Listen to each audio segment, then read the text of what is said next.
My name is Mike, and I've lived in Maplewood all my life. It's a small, close-knit town where everyone knows everyone else, and life is supposed to be simple.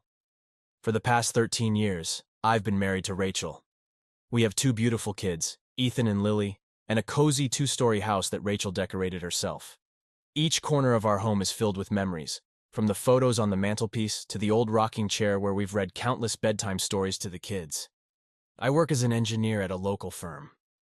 I love my job, the routine of it, the problem solving, and the satisfaction of seeing a project come together. Rachel is a part-time graphic designer. She works from home, juggling her career with the demands of raising our kids. Ethan, our 8-year-old son, is a ball of energy who loves soccer and building intricate Lego structures. Lily, our 6-year-old daughter, is always dancing around the house, singing her favorite songs. Maplewood is the kind of town where neighbors look out for each other, and community events bring everyone together. Rachel and I are well known here. We're the couple that's always at school functions, town fairs, and neighborhood barbecues. From the outside, we seem like the perfect family living the ideal suburban life. But lately, I've noticed subtle changes in Rachel's behavior. Little things that have started to gnaw at me. Changes that make me wonder if everything is really as perfect as it seems. It started innocuously enough. A subtle shift that I might have missed if I wasn't paying attention. Rachel began staying up late, claiming she had more work to do. At first, I believed her. After all, her job as a graphic designer often demanded odd hours. But then, there were the unexplained absences during the day, the sudden meetings with clients she never mentioned before, and the increased time she spent on her phone, always quick to lock the screen when I walked into the room. One evening, while she was out on one of her supposed client meetings, I decided to clean up the kitchen. As I was sorting through the pile of receipts and junk mail on the counter, something caught my eye. It was a crumpled receipt from a place called the Velvet Lounge. Curiosity piqued, I smoothed it out and read the details. It was from a strip club in the next town over, dated just a few nights ago. My heart started to pound. Why would Rachel have a receipt from a strip club? She had never mentioned going to such a place, and it didn't fit with the image of the devoted wife and mother she portrayed. I tried to rationalize it. Maybe it was a prank, or perhaps she went there out of curiosity with some girlfriends. But deep down, I knew something was off. That night, when she came home, I tried to act normal, though my mind was racing. She seemed unusually cheerful, almost as if nothing was wrong. We had dinner with the kids, did our usual bedtime routine, and then settled into the living room. She picked up her laptop, ostensibly to work, while I sat there, staring at the television, but not really watching. "How was your meeting?" I asked casually, trying to keep my voice steady. "It was fine," she replied without looking up. "Just a lot of last-minute changes. You know how clients can be." I nodded, forcing a smile. "Yeah, I get it. They can be demanding." But my mind was far from at ease. Over the next few days, I couldn't shake the feeling that something was terribly wrong. I started to pay more attention to her actions, noticing things I had previously overlooked. The hushed phone calls, the way she would disappear into the bedroom for hours with the door closed, and the way she seemed to be dressing up more than usual, even for simple errands. One afternoon, while she was out again, I decided to dig a little deeper. I went through her desk, feeling a pang of guilt for invading her privacy but needing to know the truth. I found more receipts, this time from expensive restaurants and bars in the city, places we had never been to together. My stomach churned as the evidence piled up, each piece a brick in the wall of suspicion building inside me. The final straw came when I found a hidden folder on our shared laptop, filled with photos of Rachel with a man I didn't recognize. They were at some of those same restaurants, looking far too cozy to be just friends. My hands shook as I closed the laptop, my mind reeling with the implications. I couldn't confront her yet. I needed more proof, and I needed to figure out how to approach this without completely losing my mind. I felt a mix of anger, hurt, and betrayal. The life I thought I knew was slipping through my fingers, and I had to get to the bottom of it before it was too late. The days that followed were a blur of anxiety and sleepless nights. I couldn't shake the image of those photos from my mind, and every time Rachel left the house, my suspicions grew. I needed concrete evidence, something undeniable. My gut told me I wasn't overreacting, but I couldn't act on a hunch alone. One evening, I decided to follow her. She said she had another client meeting, But this time I wasn't going to take her word for it. As she left, I grabbed my coat and keys and discreetly trailed her car through the winding roads of Maplewood and into the neighboring town. She parked in front of a nondescript building with a neon sign that read, "The Velvet Lounge." My heart sank. She had lied again. I watched from a distance as she entered the club, greeted warmly by a man who seemed all too familiar from the photos. He had a confident swagger and wrapped his arm around her waist as they disappeared inside. I waited for a few minutes, then decided to follow. I walked into the dimly lit club, the pulsing music and flashing lights almost overwhelming. I spotted Rachel and the man heading toward a back room, laughing and leaning into each other. They didn't notice me, too wrapped up in their own world. Keeping a safe distance, I watched as they entered a private room. My blood boiled. I approached the bouncer guarding the area, slipping him a few bills to let me through. He eyed me suspiciously, but stepped aside, money speaking louder than any words I could offer. I stood outside the door, heart pounding, listening to the muffled sounds of their conversation. It quickly turned to hushed giggles and unmistakable sounds of intimacy. The room spun, anger and betrayal crashing over me in waves. I pushed open the door, needing to see for myself despite the agony it would bring. There they were, tangled together in the dim light, lost in their passion. Rachel looked up, eyes wide with shock and horror as she saw me standing there. The man scrambled to cover himself, cursing under his breath. "Mike, what are you doing here?" Rachel stammered, her face flushed with both exertion and guilt. "What am I doing here?" I echoed, my voice trembling with rage. "What the hell are you doing here, Rachel? With him?" She tried to pull herself together, wrapping a sheet around her. "It's not what it looks like," she began, but I cut her off, not wanting to hear any more lies. "Save it, Rachel," I snapped. "I've seen enough." The man, finally managing to get his pants on, tried to step in. "Look, man, this is between you and her. I didn't know she was married." "Stay out of this," I growled, my eyes never leaving Rachel's. "We're going home, now." Rachel didn't argue. She gathered her things, avoiding my gaze, and followed me out. The drive home was silent, tension thick in the air. My mind raced, struggling to process the betrayal and what it meant for our future. Back at the house, I turned to her as soon as we were inside. "How long, Rachel? How long has this been going on?" She hesitated, tears welling up in her eyes. "A few months," she admitted quietly. "But it didn't mean anything, Mike. I was lonely, and he was just there." "Didn't mean anything?" I repeated, incredulous. "You destroyed our family for something that didn't mean anything. Do you have any idea what you've done?" She broke down then, sobbing uncontrollably. "I'm sorry, Mike. I never wanted to hurt you or the kids. I don't know what I was thinking." Her words felt hollow, the damage already done. I turned away, unable to look at her any longer. "I need some time to think," I said quietly. "Well, talk about this tomorrow." I walked upstairs to the guest room, my mind a whirlwind of anger, sorrow, and confusion. As I lay there in the darkness, one thing became painfully clear. Our lives would never be the same again. The next morning, I woke up with a heavy heart, the events of the previous night playing over and over in my mind like a broken record. I had no appetite for breakfast, so I sat in the kitchen nursing a cup of coffee, waiting for Rachel to wake up. The house was eerily quiet, the usual morning chaos absent. When Rachel finally appeared, she looked as disheveled as I felt. Her eyes were red and puffy from crying, her shoulders slumped with the weight of her actions. She opened her mouth to say something, but I cut her off. "Save it, Rachel. We need to talk about this, and I need you to be honest with me," I said, trying to keep my voice steady. She nodded, sitting down at the table across from me. "I understand, Mike. I'll tell you everything." I took a deep breath, steadying myself. "Why? Why did you do it?" Rachel looked down at her hands, her voice barely above a whisper. "I was lonely, Mike. You were always working, always busy. I felt like I was invisible to you. Chris was. He was there. He paid attention to me, made me feel wanted." "Lonely?" I echoed, struggling to keep my anger in check.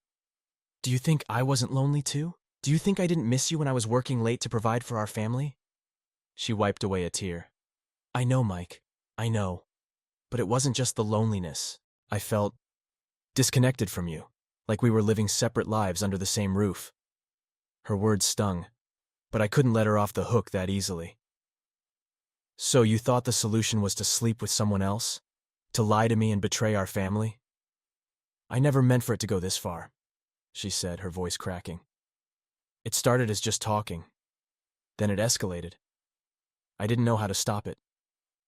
I shook my head, feeling a mix of anger and sorrow. You could have talked to me, Rachel. You could have told me how you were feeling instead of running to someone else. She nodded, tears streaming down her face. I know, and I'm so sorry. I never wanted to hurt you. I stared at her, the woman I had loved for so many years, now a stranger. Sorry isn't going to fix this, I said quietly. What you did. It's not something I can just forgive and forget. I'll do anything to make it right, Mike, she pleaded. I'll go to counseling. I'll cut off all contact with Chris. Just please give me a chance to make things right. I sighed, rubbing my temples. Counseling might help, but it's not going to erase what you've done. I need time to figure out what I want, what we need. Rachel nodded, her face a mask of desperation. I'll do whatever it takes, Mike, I promise. I stood up, needing to escape the suffocating atmosphere of the kitchen. I need some air. I'll be back later. I left the house, walking aimlessly through the neighborhood. The fresh air did little to clear my mind, the weight of Rachel's betrayal pressing down on me. I found myself at the park, where I used to take Ethan and Lily when they were younger. I sat on a bench, watching the children play, and wondered how I was going to explain this to them. How do you tell your kids that their mother has shattered their family? As the sun began to set, I knew I had to go back and face Rachel again. We couldn't avoid this forever. When I returned home, Rachel was sitting on the couch, staring blankly at the TV. She looked up as I entered, her eyes filled with hope and fear. Did you think about what I said? She asked tentatively. I did, I replied, sitting down across from her. I think we need to separate for a while. I need space to process this, and you need to figure out what you really want. Rachel's face crumpled, but she nodded. If that's what you need, I understand. It's not forever, I added, though I wasn't sure if I believed it. But right now, I can't be around you. I need time to heal. She nodded again, tears streaming down her face. I'll stay with my sister for a while, give you the space you need. As she packed a bag and left the house, I felt a strange mix of relief and sorrow. Our confrontation had been painful, but necessary. Now I had to focus on picking up the pieces of my shattered life and figuring out what came next. Rachel left for her sister's that night, leaving me alone in our now eerily quiet house. I spent the next few days in a daze, trying to make sense of everything. The betrayal gnawed at me constantly, and I couldn't shake the image of Rachel and Chris together.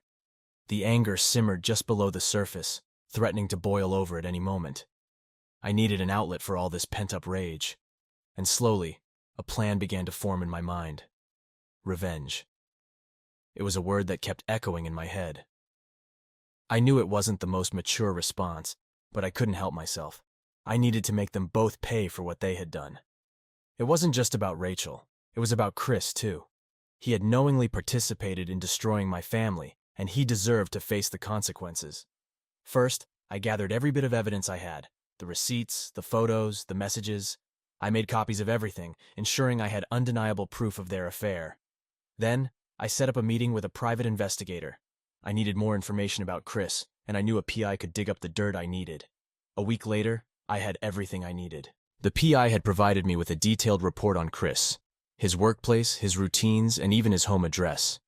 I felt a grim satisfaction as I reviewed the files. Now it was time to put my plan into action. I started with Rachel. I wanted her to feel the same humiliation and betrayal that I did. I made sure to visit our mutual friends and subtly let slip what had happened. I didn't need to say much. Just a few well-placed comments were enough to get the gossip mill turning. Soon everyone knew about her infidelity. Her phone blew up with calls and texts from friends and family, expressing their shock and disappointment. Next, I turned my attention to Chris. Using the information the PI had gathered, I orchestrated a series of events designed to ruin his life. I anonymously sent copies of the photos and messages to his employer, along with a detailed account of his affair with a married woman. I knew his company had strict policies about personal conduct, and it didn't take long for the hammer to fall. Chris was fired within a week, his reputation in shambles. But I wasn't done yet. I wanted him to feel the sting of public humiliation. I created a fake social media account and posted the evidence of his affair, tagging him and his family members. The post quickly went viral, spreading like wildfire through our community. Chris's friends and family were appalled, and he found himself ostracized and alone. Rachel, too, faced the fallout. Our friends turned their backs on her, and even her own sister struggled to support her after learning the full extent of her betrayal. She called me, begging for forgiveness, but I couldn't bring myself to speak to her. I wasn't ready to forgive, and I wasn't sure I ever would be. Despite the satisfaction of my revenge, I couldn't escape the sense of emptiness that followed. My marriage was over, my family torn apart. I knew I had to face the reality of my situation and start rebuilding my life, but it was a daunting prospect. I had spent so long defining myself by my relationship with Rachel that I wasn't sure who I was without her. One evening, as I sat alone in the house, surrounded by the remnants of our life together, I realized that I needed help. I couldn't do this on my own. I reached out to a therapist, hoping that talking to someone might help me process everything that had happened. Therapy was hard, but necessary. I had to confront my anger, my hurt, and my sense of betrayal. Slowly, I began to understand that my revenge, while satisfying in the moment, had done little to heal the deep wounds Rachel's affair had inflicted. I needed to let go of the past and focus on my future. In time, I found a sense of peace. I knew that healing would be a long journey, but I was ready to take the first steps. And as I looked at my children, I realized that they were my reason for moving forward. They deserved a father who was whole, not consumed by anger and revenge. The road ahead was uncertain, but I was determined to rebuild my life. One day at a time, I would find my way back to happiness. And though Rachel's betrayal had changed me forever, it wouldn't define the rest of my life. After weeks of silence, Rachel called me, asking if we could talk. She said she needed closure, but I suspected she was looking for another chance to plead her case. Despite my initial hesitation, I agreed to meet her. I knew this conversation was inevitable, and I wanted to face it head-on, if only to bring some finality to our shattered relationship. We met at a quiet cafe on the edge of town. It was a place we used to frequent when we were younger, back when things were simpler. Rachel arrived first and was sitting at a corner table, nervously stirring a cup of tea. I took a deep breath and walked over, feeling a mix of apprehension and resolve. "Mike," she said softly as I sat down, her eyes filled with a combination of hope and sorrow. "Rachel," I replied, trying to keep my tone neutral. There was a heavy silence between us before she finally spoke. "I'm so sorry for everything. I know I've hurt you in ways I can't even begin to apologize for. But I need you to understand. I never stopped loving you." Her words felt like a dagger, twisting the knife of betrayal deeper into my heart. "You have a funny way of showing it," I said bitterly. "You think sleeping with another man is a sign of love?" Tears welled up in her eyes. "No, I know it was wrong. I was lost, Mike. I felt so alone, so disconnected. Chris was. He was a mistake, a terrible mistake. A mistake that lasted months," I retorted. "A mistake that you lied about over and over. How can you expect me to believe anything you say now?" She looked down, her shoulders shaking with silent sobs. "I don't expect you to believe me. I don't even know if I deserve your forgiveness. But I need you to know how deeply I regret everything." I sighed, running a hand through my hair. "Regret doesn't change what happened, Rachel. It doesn't fix the damage you've done. You shattered our family, our trust." "I know," she whispered, "but I'm willing to do anything to make it right.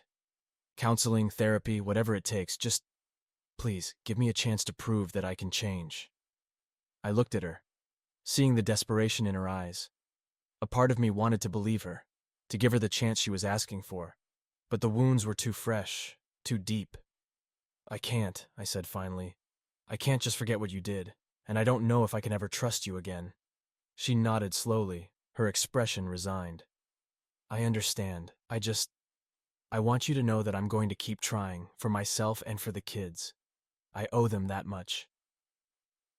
The kids, I echoed, my voice softening. They're the ones who are going to suffer the most from this. We need to put them first, Rachel. We need to be civil for their sake. Of course, she agreed quickly. They're the most important thing. We can work out a co-parenting arrangement, something that keeps their lives as stable as possible. We spent the next hour discussing the logistics of our separation, focusing on how to minimize the impact on Ethan and Lily. It was a difficult conversation, but a necessary one.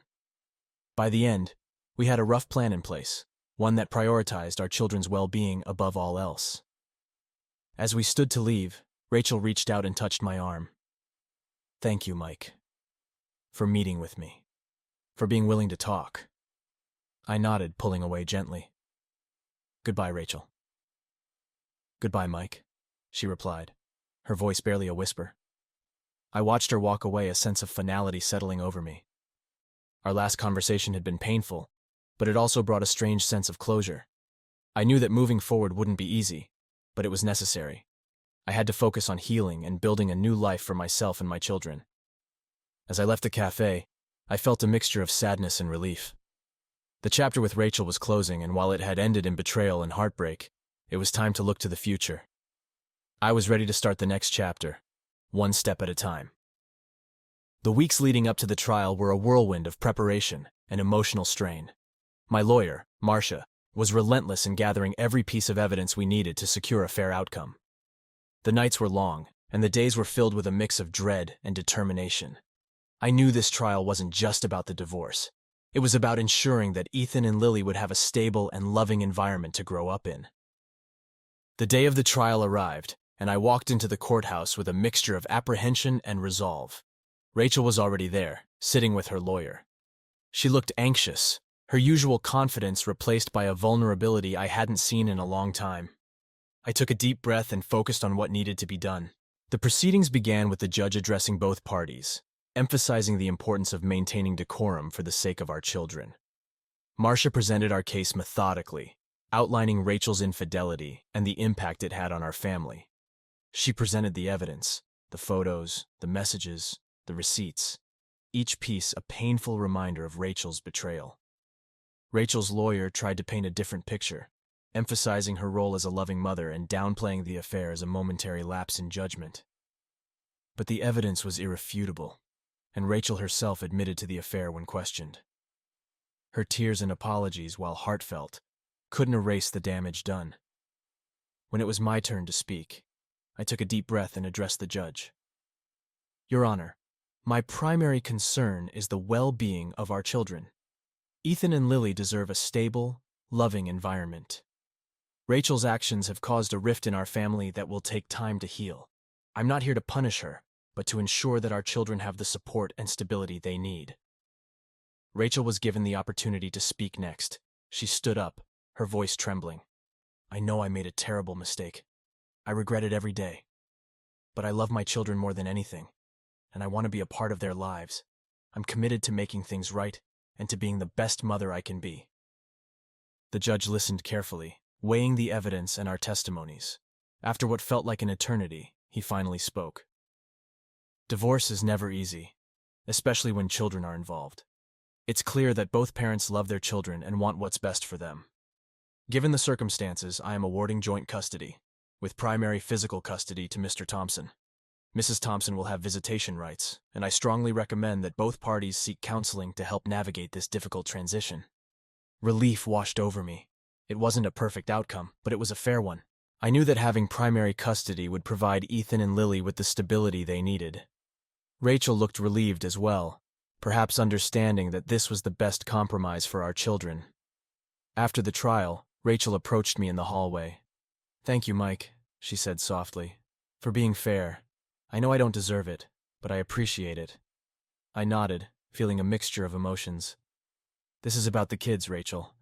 We need to put them first. She nodded, wiping away a tear. I will. I promise. As we parted ways, I felt a sense of closure. The trial had been exhausting, but it marked the beginning of a new chapter. I was determined to focus on my children and rebuild our lives. The road ahead would be challenging, but I was ready to face it, one step at a time. The first few weeks after the trial were a blur of adjustments and new routines. Ethan and Lily were understandably confused and upset by the changes, but I did my best to provide them with a sense of stability and security. We spent a lot of time together, just the three of us, rediscovering our bond and creating new memories. I moved into a new apartment, a fresh start that symbolized the beginning of our new life. It was smaller than our old house, but cozy and filled with warmth. The kids helped me decorate their rooms, choosing bright colors and posters of their favorite superheroes and movie characters. We planted a small garden on the balcony, something for us to nurture and grow together. Rachel and I maintained a civil relationship for the sake of the children. She visited them regularly, and we made sure to present a united front when it came to parenting. It wasn't easy, but it was necessary.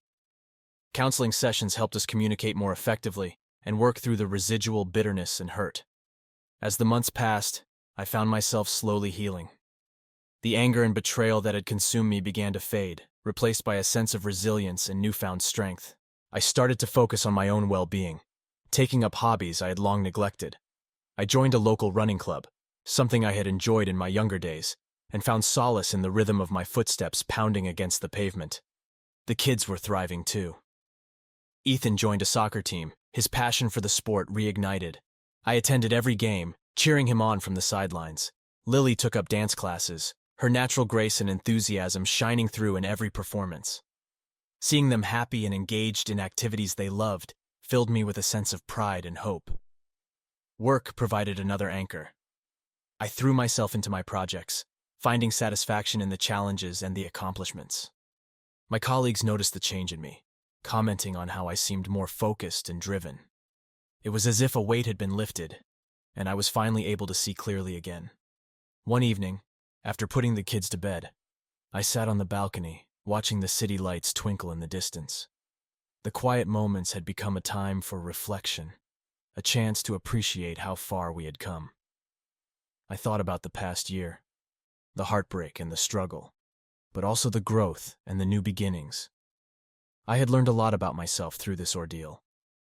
I had discovered a strength I didn't know I possessed, and a capacity for forgiveness that I never thought possible. Forgiveness not just for Rachel but for myself. I had made mistakes too, neglected the emotional needs of my family while trying to provide for them, but I had also learned that it was okay to be imperfect, to stumble and fall, as long as I kept moving forward. I wasn't the same man I had been before Rachel's betrayal, but in many ways, I was better, wiser, more empathetic, and more aware of what truly mattered in life. I knew there would still be challenges ahead, but I was ready to face them with an open heart and a clear mind. The door to my past had closed, but a new one had opened, leading to a future filled with possibilities. I didn't know what that future held, but I was excited to find out. For now, I was content to take it one day at a time, cherishing the moments with my children and the peace I had found within myself. Life had thrown me a curveball, but I had hit it head on. I was ready to embrace whatever came next, confident in the knowledge that I had the strength to overcome any obstacle. The future was mine to shape, and I was determined to make it a bright one for myself and my children.